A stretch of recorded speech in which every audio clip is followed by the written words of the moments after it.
simple tetapi membawa makna yang dalam diri kita. Dia akan bekerja, mengubah. Satu yang saya ingat yang baru saya dapat ialah ketika kita makan roti itu dan minum minuman tadi, by faith, dengan iman, dia akan transform, dia akan bekerja. Ya, darah kita, bahwa manusia ini ada istilah genetik, kromosom, DNA. Itu bahasa-bahasa orang yang membuat kajian. Ada orang yang matanya biru, ada mata biru di sini. Itu karena dia punya genetik. Ada orang yang tinggi, besar, dia memang lahir keturunannya begitu karena yang genetiknya, DNA-nya begitu. Ya, tetapi kita ini walaupun begini nanti Tuhan pelan-pelan ubah, pulihkan yang kita punya di dalam kita genetik, DNA kita yang sudah rosak itu Tuhan akan pulihkan sehingga kita mau menjadi seorang perawakan yang baik, ya, pikiran yang baik, tajam, ya, bukan yang tumpul macam belakang kapak. Kamu tahu belakang kapak itu dia punya tumpul luar biasa, sehingga kita punya lengkap di dalam kita. Haleluya. Oke, sekarang kita melihat di depan sana ada ya Yesus hidup. Amin. Dia keluar dari kubur dan ada dua malaikat di sana dan dikatakan bahwa kita menyembah bukan menyembah Tuhan yang mati. Kita menyembah Tuhan yang hidup. Amin. Beri kemuliaan kepada Tuhan. Haleluya. Bukan dia masih dikubur, dia bukan lagi tinggal di dalam gua, bukan lagi di dalam kotak-kotak, duduk di sana minta makan. Tidak, Yesus sudah bangun. Ya, dia mati 3 hari 3 malam, tapi hari yang ketiga dia bangkit. Ya, dia hidup kembali. Dia bangkit bukan jadi hantu bangkit, tetapi dia menjadi membuktikan bahwa dia adalah Tuhan. Kita lihat seterusnya.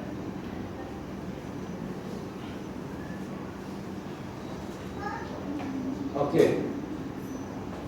Di dalam Kisah Para Rasul pasal 13 ayat 30, tetapi Allah membangkitkan dia dari antara orang mati. Ya. Tetapi Allah, God, Yahweh yang membangkitkan, ya, dia dari antara orang mati. Coba dari dulu, adakah orang yang mati hidup kembali? Sebelum Yesus ada? Coba. Ya, siapa yang kasih hidup dia? Tuhan Yesus juga kan? Ya. Tapi Yesus sendiri, ya, dia mati 3 hari dan dia bukan mati di kuburan saja, tapi dia masuk ke dalam alam maut. Dia sudah mati di kubur, tapi dia tidak stay, tidak tinggal di sana. Dia masuk ke alam maut dan dia pergi apa? Dia rampas kunci. Dengar nih, dia merampas kunci kerajaan maut itu daripada penguasa gelap dan diambil, ya. Dan dia berikan kunci bukan kepada kita.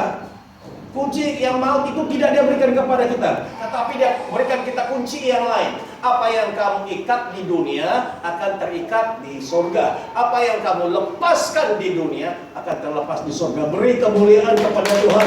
Haleluya, haleluya. Inilah Yesus yang di dalam anak manusia harus diserahkan ke tangan orang-orang berdosa dan disalibkan dan akan bangkit pada hari yang ketiga. Haleluya.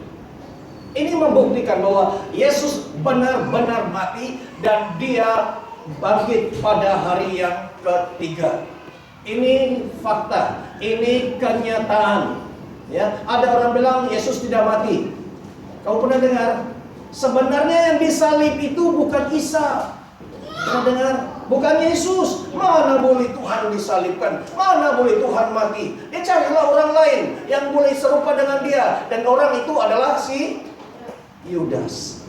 Kita pun yang tidak khatam Alkitab ini, yang tidak paham Alkitab betul-betul, iya kah? Oh Pak, begitu pula ya. Apa ini pastor tidak cerita ajar yang betul-betul? Mereka akan ceritakan hampir sama, tapi tidak sama. Ya kami percaya Isa. Kami percaya Maryam. Ya, dia lahir daripada seorang perawan, tidak ada bapa. Ya betul, hampir sama. Oh, Isa itu melakukan banyak mujizat. Ya betul, setuju. Tapi, katanya, apa yang tapi ini? Oh, dia tidak mati. Kenapa pastor bilang dia mati? Tidak, mana boleh. Coba kau pikir bagus-bagus, katakan dia. Coba kau pikir bagus-bagus. Bolehkah Tuhan mati? Betul juga kan? Nah, habis. Kenapa penting Tuhan Yesus itu datang ke dunia? Dia bukan untuk enjoy. Dia datang ke dunia bukan untuk buat mujizat saja, bukan mengajar saja, tapi dia datang ke dunia adalah untuk 1, 2, 3 menyelamatkan. Ya, untuk menyelamatkan. Dia harus apa? Mati. Coba kamu diberitahu, saya panggil kau sini, untuk apa? Mati. Tidak mau, terus kamu lari. Kan? Dia datang untuk dikorbankan, untuk mati bagi saudara dan saya. Kita lihat lagi yang seterusnya. Di dalam Roma 8 ayat 11.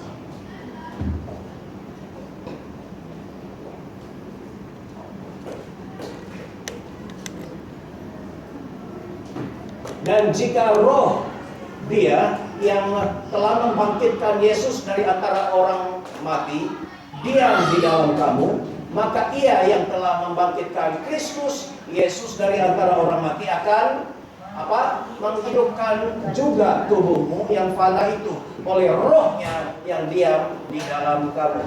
Artinya roh.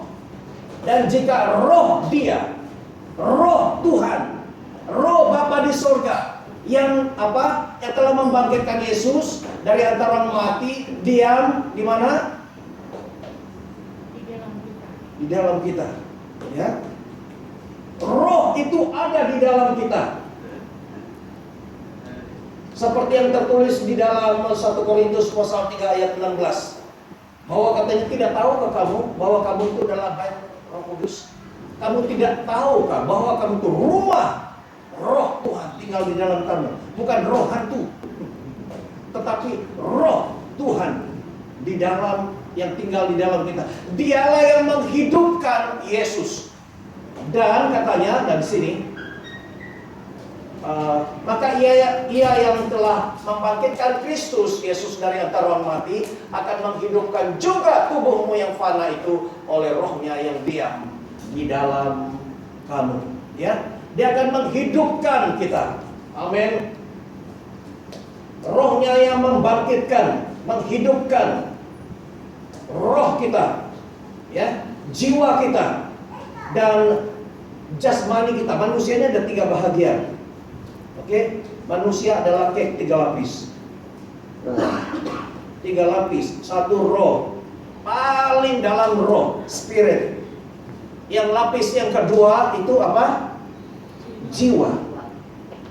Dan lapis yang penutupnya, bikin yang selalu dia buat perhiasan-perhiasan itu, tubuh kita, jasmani kita. Ya. Jadi ada 3, berapa lapis? 3.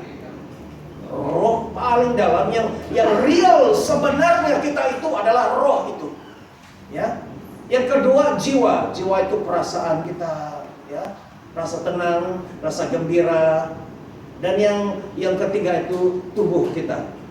Luaran ini. Ini setiap bagian itu perlu penjagaan khusus.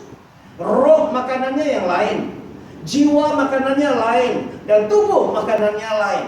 Ya, tubuh ini makanlah kau sampai perutmu besar, macam orang itu. Ya. Nah, jiwa ini dia perlu kasih sayang, kan? Perlu dorongan, perasaan kita, jiwa kita, ya, perlu kasih sayang, perlu dorongan, perlu apa lagi, kan? Sayang, bilang si Jess. Wah, senang hati dia. Coba, kalau panggil, ada 2 panggilan ini. Sayang, wah, coba monyet, apa? Kan? Itu orang, kata-kata itu akan mempengaruhi darah orang. Kau panggil sebut yang bagus dengan dia, wah lembut dia. Coba kau panggil yang lain bikin yang marah, itu darah mendidih. Pernah kan? Oh, sampai ke telinga, telinganya merah, kan? Itu adalah kesan daripada kata-kata. Coba kamu, Ibu Ros hari ini ya, ceria saja, wah keluar semua giginya. Aku nggak mau cakap yang lain-lain lah. Nanti tidak keluar hidung. Gigit kompas dong. Jangan kesembaran-sembaran. Kan, itu sebabnya ada teori yang mengajarkan bahwa air itu atau tumbuhan, kalau ini dia ada kehidupan, tahu? Saya pernah share dulu, air itu punya kehidupan. Amin. Bunga tumbuhan juga punya kehidupan. Coba kau taruh air di sini. Tapi bungalah, karena air itu perlu mikroskop untuk melihat bentuknya. Dia akan memberi reaksi, akan membuat bentuk-bentuk yang cantik. Tapi kalau bunga, kamu taruh di sini bunga, kasihlah 1 minggu atau 1 bulan, kau datang saja begini, celaka kau punya bunga yang tidak guna. Setiap makin lama dia boleh dengar, dia memberi reaksi, lama-lama dia menjadi kuning, dan lama-lama walaupun kamu siram, lama-lama dia akan mati. Karena ada dia boleh memahami, dia paham bahasa kita, paham perasaan kita ketika mengucapkan. Tapi apabila kita jalan ada 1 kali lagi tumbuhan, wah kamu ini cantik, dalam banyak bunga, kaulah yang paling cantik. Iya, menarik goyang-goyang lagi dia. Itu demikian juga kalau air, kalau bunga saja mempunyai reaksi, manusia pun sama juga. Oleh itu kita belajar untuk mengucapkan kata-kata yang positif, yang baik.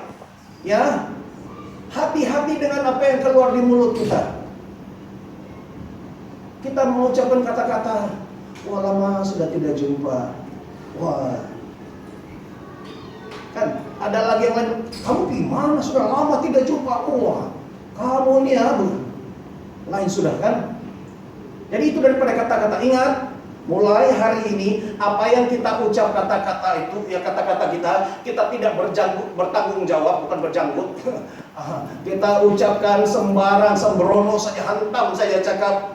Ada 2, matamu biru dan orang itu pun hidupnya hancur. Oke, dunia ini karena kata-kata manusia. Kehidupan pribadi kita juga, keluarga kita, pelayanan, pekerjaan itu dibentuk oleh kata-kata. Itu sebabnya Tuhan mula-mula mencipta, bukan diambil tanah, malah nanti dia kasih bulat. Ambil, kasih bulat. Dia kasih pasang listrik, tidak, katanya jadilah terang. Dan apa yang jadi? Terang pun jadi. Hanya dengan kata-kata. Itu Bapa di surga. Dan kita ini anak mewarisi dia.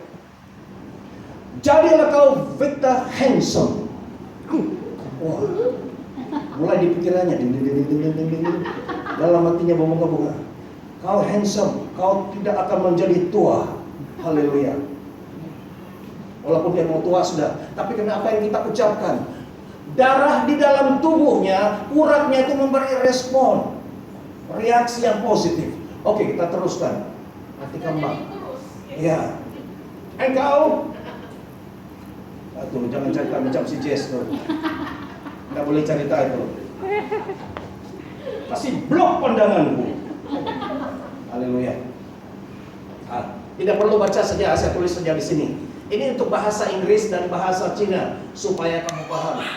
Ya, ini mengenai roh yang di dalam, roh Tuhan yang tinggal di dalam kita. Kamu tahu kita yang begini ini saja, tapi roh pun mau tinggal tahu dan di dalam hati kita. Ya, kamu tahu gak yang buruk-buruk kita begini ini, jahat pikiran kita, hati kita yang jahat-jahat ini, mau juga Roh Kudus tinggal di dalam hati kita. Ini bagus dia masuk, dia kasih cuci lagi di dalam, menjadi manusia yang indah. Ini yang ayat yang terakhir, 2 Korintus pasal 4 ayat 14. Karena kami tahu bahwa Ia yang telah membangkitkan Tuhan Yesus akan membangkitkan kamu juga bersama-sama Yesus. Amin. Dia, roh itu yang membangkitkan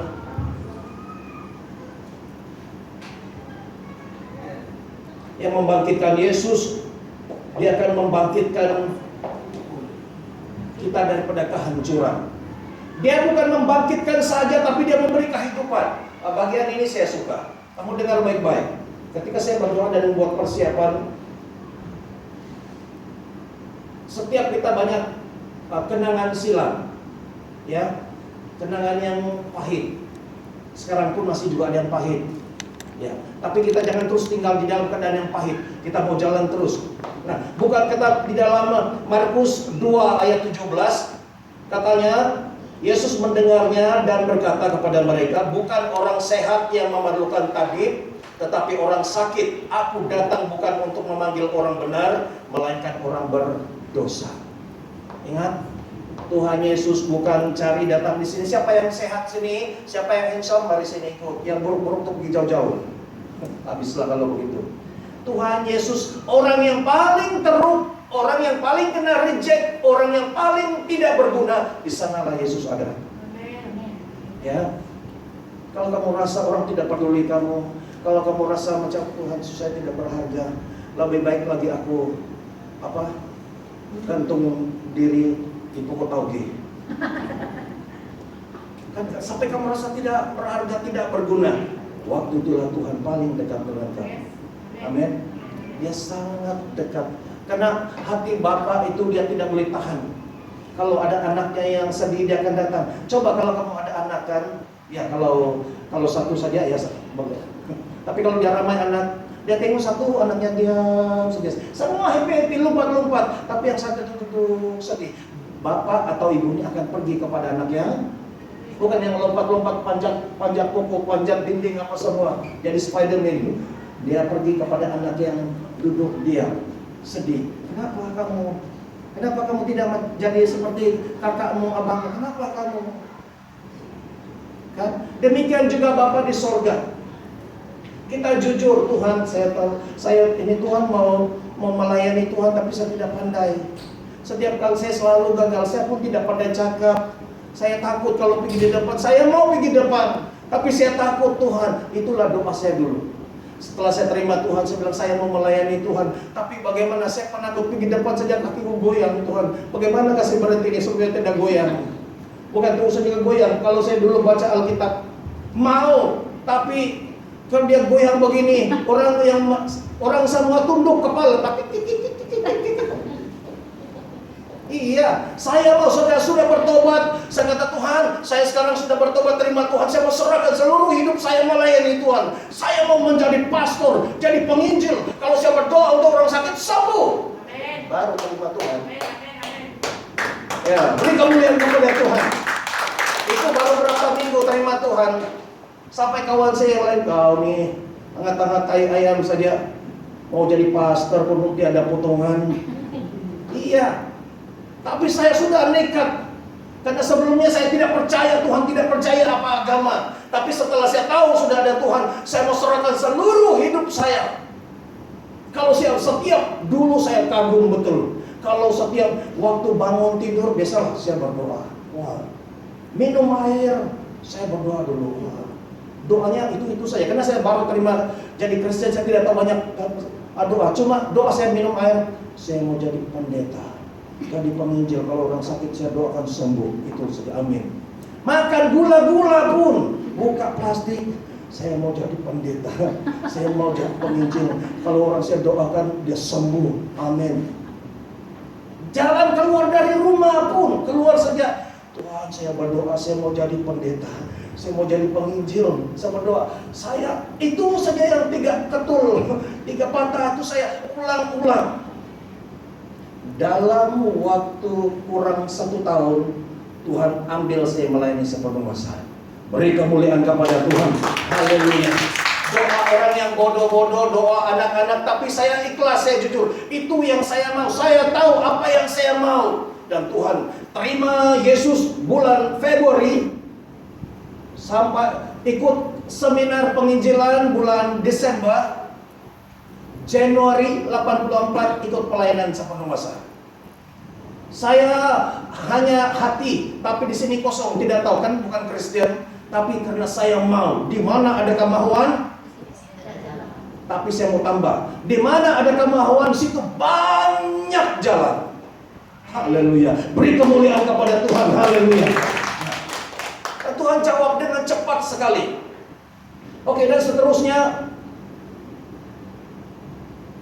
orang yang tidak punya apa-apa, orang yang ditolak, orang yang seperti saya dulu, yang sudah tidak ada, saya penakut darah, ada satu jenis darah gemuruh. Ya, asal pergi depan, kamu pernah, siapa ada di ini? Kalau kamu sudah disuruh pergi depan, sini sampai jatuh, bagaimana lagi mau bercakap? Sendiri sudah bergendang, wah, apalagi kalau kamu tengok.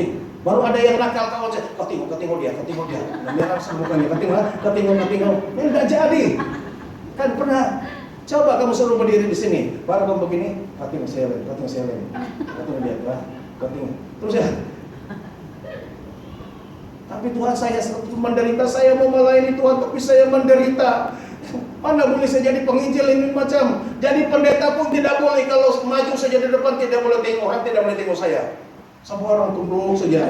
Tapi sampai saya, tolong Tuhan, saya betul-betul minta tolong Tuhan. Saya mau melayani Engkau, saya mau lawan nih. Sebelum saya pergi ke sini, saya mesti menang dulu.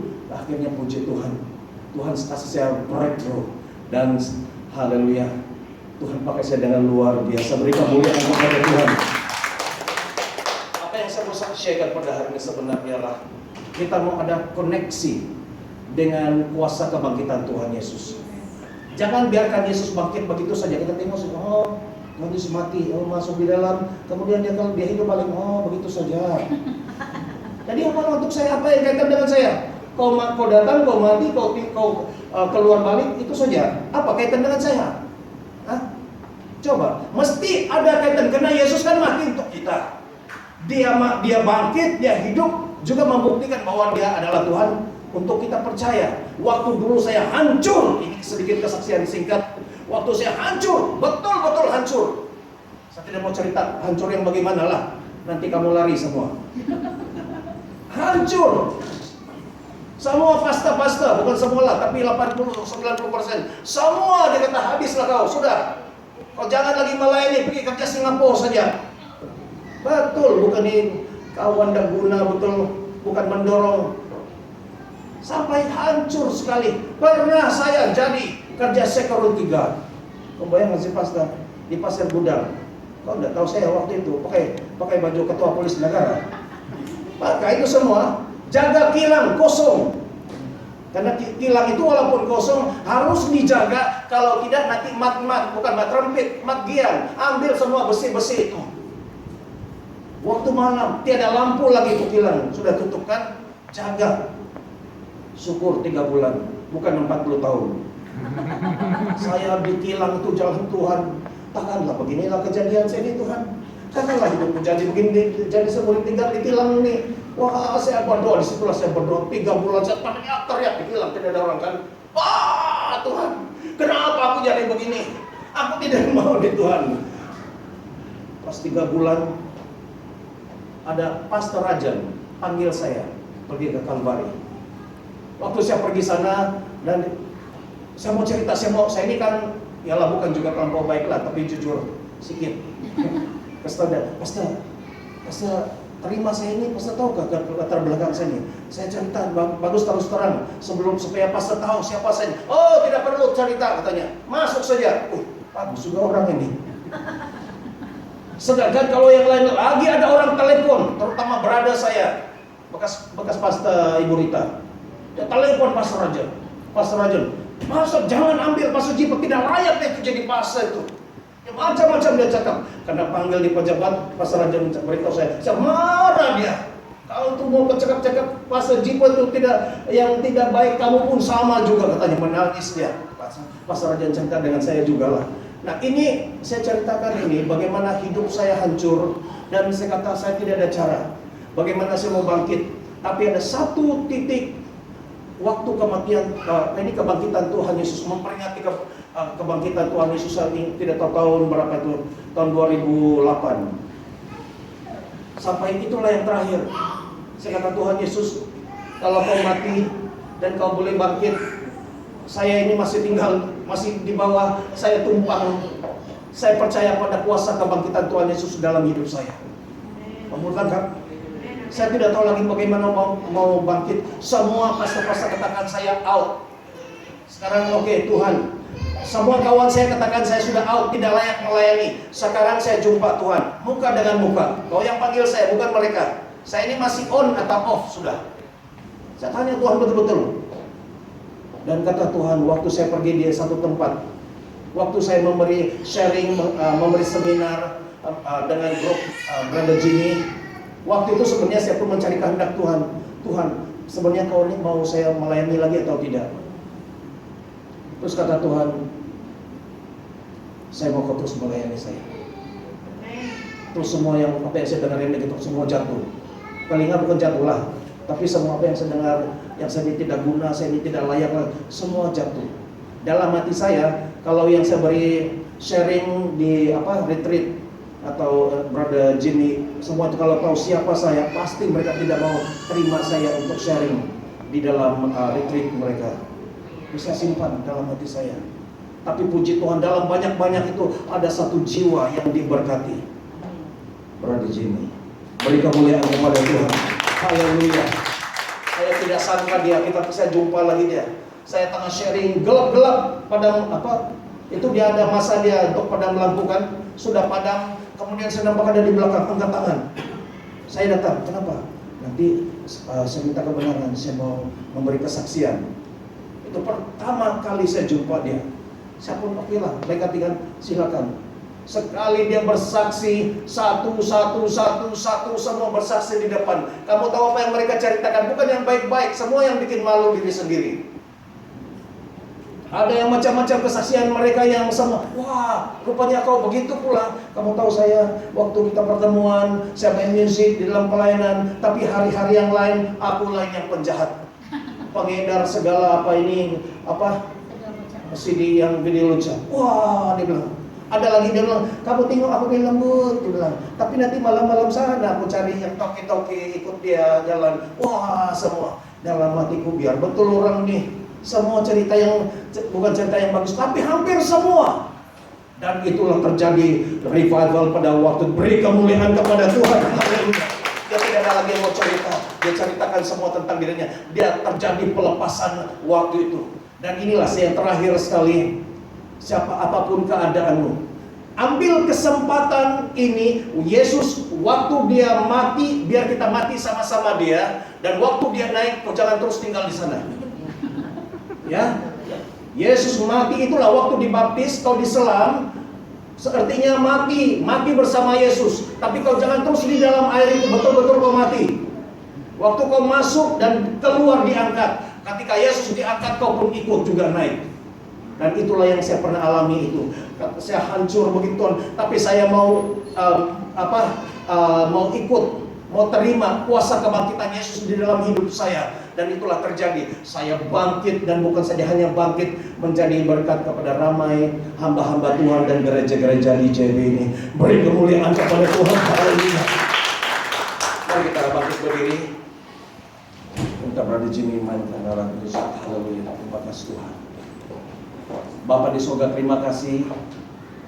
Kami sudah mendengar bagaimana kebangkitan Tuhan Yesus itu memberi kesan yang dalam, yang kuat di dalam hidup kami, supaya kami tidak lagi tinggal berada di lubang yang gelap, tidak lagi berada di gua yang gelap, tidak lagi berada di kuburan, tetapi kami mau tangkap.